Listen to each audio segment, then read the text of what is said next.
Apple has had their event where they presented the iPhone 6 and iPhone 6 Plus. The iPhone 6 is the smaller version, the 4.7 inch, and the iPhone 6 Plus is the 5.5 inch iPhone. And to me, both models looks very good. It's very hard to decide which one to buy, really. And it's kind of cool that they look like all the leaks of the prototypes and dummy iPhones we have seen. So the rumors and leaks was true. Here we can see how much bigger the iPhone 6 Plus is compared to the normal iPhone 6. It's huge. It's only 6.9mm thick, the 4.7 inch version, and the 5.5 inch version is 7.1mm thick. So they are very thin, and that is the reason why it now has a protruding camera, so that's a bit bad. Here we can see some design details of the space gray version.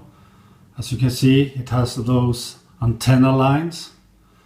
And down here you can see the antenna lines on the back of the phone. I don't think they look so good on the space gray version. I think they are too obvious on the space gray version. I don't like that.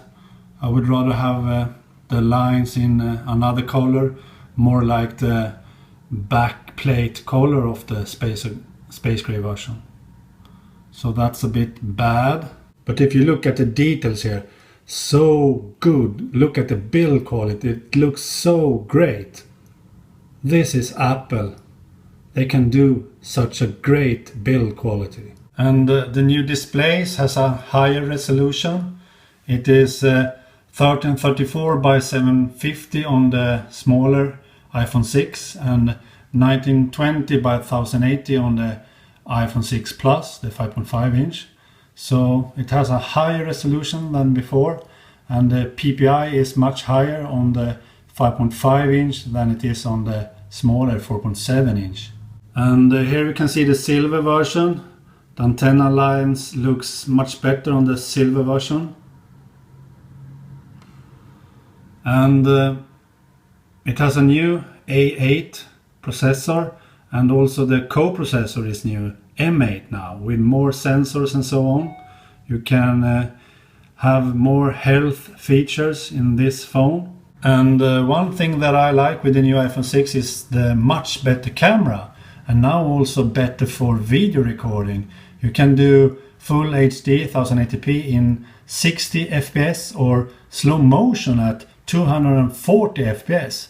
That's really slow. So this is pretty nifty. And you can now also use time-lapse video mode. And time-lapse is not the same as hyperlapse, but I think the time-lapse feature could be very useful directly in the iPhone camera. And you can also now use the iPhone 6 as a wallet. You can pay directly with your phone, but this feature is only available in the US for now. Apple is working hard to release it for more countries, but with my experience, I know that it will take a very long time before we have it here in Sweden, as usual. That's too bad. Here you can see the protruding camera. Another thing that I'm not too happy with, because it will be very awkward to lay the phone down on a flat surface. I don't like that, but I understand why Apple did it, because they want to have a really good camera in a very thin phone. If you have a large phone like the 5.5 inch iPhone 6, then it needs to be as thin and light as possible to be easy to handle, especially with one hand. Here we can see the back of the gold version of the iPhone 6, and the antenna lines on the gold version looks much better than on the space gray, as you can see. The white lines is much better than the black ones on the space gray. I like this a lot more. So maybe I will buy the gold version instead of the space gray, I don't know. It depends on the iPad Air 2, will it come in gold or only space gray and silver? So if I buy the iPad Air 2 in gold, maybe I buy the iPhone 6 in gold. Here you can see how incredible thin the new iPhone 6 is. Look how thin it is. I like that a lot. If the phone is thin and light, it will be very comfortable to hold in one hand. And here is a comparison photo with the iPhone 5S and the iPhone 6 Plus, the 5.5 inch iPhone. Look how huge it is compared to the iPhone 5S. Incredible huge. Personally, I have a very hard time deciding which of these phones I will buy. The iPhone 6 or the iPhone 6 Plus, 4.7 inch or 5.5 inch.